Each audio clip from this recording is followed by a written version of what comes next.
What's up, everyone? A new head of household has been crowned, and I would recommend that you all sit down when I tell you the news. I can't really keep much enthusiasm for this intro, so I guess I'll just say we've got so much to talk about, so welcome to your live feed update. Now folks, right before we get started, I would appreciate it if you haven't already to hit the subscribe button, and also please click the like button. That really helps me out more than you know with the YouTube algorithm, so like button, and also hit the bell icon to get notified every single time a brand new upload goes live on the channel. Okay folks, now I did this for Big Brother 23 and I'm going to do it for Celebrity Big Brother 3 by opening today's video with AFP talk. So use the comment section, I did this for 23 as well, use the comment section to campaign for who you would like to win America's Favourite Player. Drop it in the comment section below. I would like Lamar to win America's Favourite Player, and you can just say that, or you can say because, and then whatever. I want Shayna to win America's Favourite Player.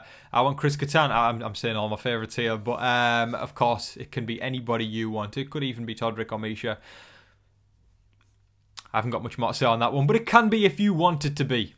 Probably shouldn't be, but it can be if you want it to be, because we're fair here. But folks, in the comment section, campaign for who you would like to see win America's Favourite Player.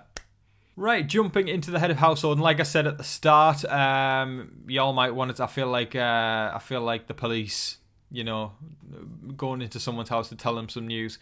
Take a seat, because, ladies and gentlemen, the new head of household is Todrick Hall.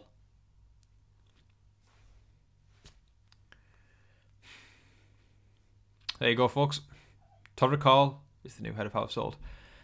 Congratulations to Todrick. I'll say that. I always like to separate personal from game on this channel. So massive congratulations to Todrick for winning head of household. I believe this is his first head of household win this season, and as a Big Brother fan, I'm sure he's very, very happy to have that under his belt. I think any Big Brother fan has always dreamed of becoming the head of household, unless your strategy is Dr. Will-esque, who knows. But anyway, congratulations to Todrick on winning the head of household. So there wasn't actually that much strategy talk last night. The house guests were playing solitaire for a good majority of the night and just chatting about random stuff about movies, etc. It was lacking in strategy talk, but with it being the final five, there's something that's very, very interesting that can always come up when there's a two in power, if that makes sense. So we're going to talk through that, and get ready, folks, because I'm sure a lot of you have thought of this already, but for those of you who haven't, get ready for your mind to be blown. And that's not me patronising anyone. I saw this scenario, actually, and I thought, oh my god, this could actually happen. But anyway, folks, so with Todrick as the head of household, of course, he is very, very close with Misha. And Misha can obviously influence what Todrick does, and Todrick will likely listen to her. Todrick is not at all, I would say, very unlikely going to be targeting Misha, because he needs her to get through those last couple of cycles in the game. I would even doubt that he would cut her at F3, but I still think he would take her to final two. So the situation that we have here is Todrick is likely going to put up, it's going to be a combination of Lamar, Todd, and Cynthia. I think it's probably going to be Todd and Cynthia. That's probably my bet. It's difficult. It could be a combination of any, so I'm not saying that confidently at all. Todd is convinced that he's going to be the person evicted this week because he thinks he's public enemy number one. But here's the scenario that could happen that could change the game. So Todrick hypothetically puts Cynthia on the block and puts Todd on the block. Say if Lamar wins veto, or whoever's off the block wins veto, not Misha, pulls somebody off the block down, Todrick will be in a situation in which he is forced to put Misha up on the block. The two off the block can take control of the house and evict Misha. They would have to get on the same page. Both two votes would have to go into Misha's direction, because if they split the votes, Todrick will be the deciding vote. He will save Misha. If the two people off the block, say for instance Lamar wins veto, pulls Todd down, Lamar and Todd would have to get on the same page. Both evict Misha, making Misha go home on Todrick's head of household reign. Kaboom.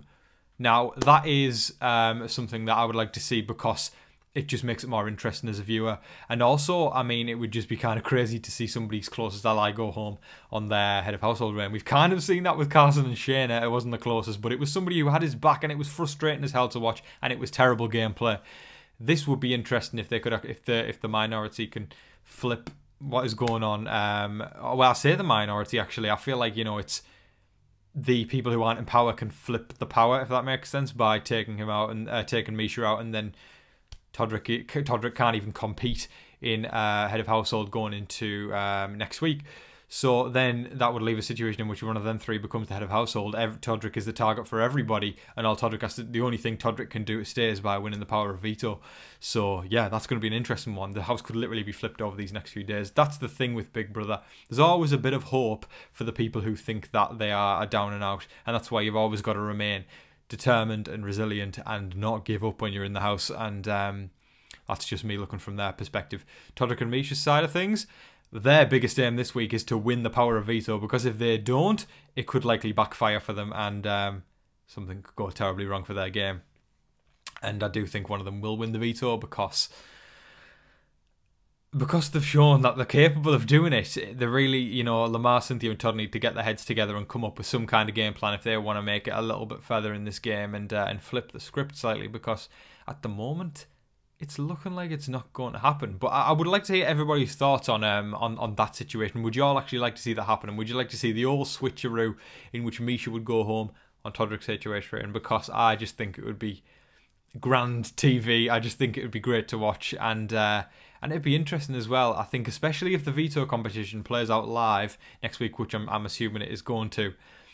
I'm going to be going into this show on eviction thinking, oh my God. And I love the feeling of going into an eviction going, I don't know what's going to happen. I don't know who's going to be evicted. I don't know who's going to win the power of veto, because if that idea comes to their heads, I'm going to be really, really excited for the eviction next week, only because I'm a super fan of Big Brother and I love to see the house getting blown up with crazy moves like that. I say it's a crazy move, it's not necessarily a mega move, because it's almost a default move in this situation. It's more just so like crazy at the sentiment of somebody's closest ally going home by accident on their head of household reign.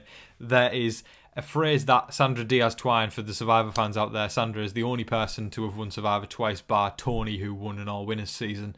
Sandra had this kind of she says, I've been watching Australian Survivor this season, she's been competing, and she is telling all these newbies, even if you're not in the alliance that is in power, the ones that aren't, the minority, the people who aren't in the power, always come together and overpower the strong people.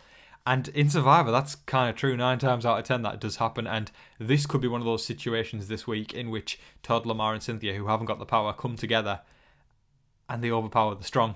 That could totally happen. That's Sandra's sentiment, and I think it could happen this week. And I would kind of like it to happen because it'd be great viewership. So, Carson has spoke on the matter of Misha and Todrick totally playing him in that week in which Shayna went home, and I'm going to discuss that for a second, because first things first, I want to give Carson a round of applause. I know this isn't even a live video, but folks, join me for a second just to give Carson a round of applause of being a genuine, authentic and brilliantly entertaining house guest. He may have made that terrible move, and I said this on my Twitter, and it got quite a lot of likes, which was quite nice. I'll plug my Twitter, why not? I said this on my Twitter. Despite the terrible game move, the one hell of a bad game move that Carson made, he brought his genuine, authentic and brilliantly entertaining self to the game. And for that, we all thank him for it. And just thank you, Carson Cressley. It was a privilege watching you, an absolute pleasure. I didn't even know him before Big Brother. It's just been a privilege getting to know him. He just seems like the nicest guy ever. But anyway, he spoke on the matter of Misha and Todrick. And he said, they totally duped me, and I respect him for being humble about that and owning that, and said they totally duped me, they pulled one over on me, and I believed them 1000%. And he said, I had an outstanding relationship with Todrick outside the house beforehand, with us, knowing each other, and I just didn't expect him to lie so hard about getting somebody who was so innocent out. But he said they outplayed me, so well done to them for that. And he said, I shouldn't have believed it, but I did. And I would apologise to Shayna 1,000 times over, and he wouldn't do it again. And I just love that growth straight away. He comes out the house and he's not trying to go like, oh, I don't regret doing it, I don't, yada, yada, and coming up with excuses. Carson Cressley, thank you so bloody much. I appreciate you for being humble. I appreciate you for owning your game mistakes and for saying, guess what? I messed up and I played bad. And that is the sign of somebody who has got self-respect and respect for others. And my respect for Carson has only gone up since he said that. And I just thought it was wonderful when he left the house. You could see how much he was loved by the audience and the crew. I mean, I've never heard the crew laughing when somebody was evicted. I mean, as far as I can remember, he came out and you could hear the crew being entertained by Carson. That's how much of a nice guy he is. And it's for sure going to be a loss these last couple of days. We've got, I think, 4 or 5 days left. of no Carson Kressley, and trust me, the journey would have been a lot nicer with Carson over these next few days. While he hasn't necessarily been playing a great game, his amazing personality would have, you know, just brightened up the house, and it's a shame to see him go, but it was an absolute pleasure to watch Carson play. That is all of your live feed updates for today, folks. I thoroughly hope you all enjoyed it. There really wasn't that much to talk about today apart from who won head of household, because the house guest pretty much played solitaire for the rest of the night and just chatted about random stuff and then went to bed.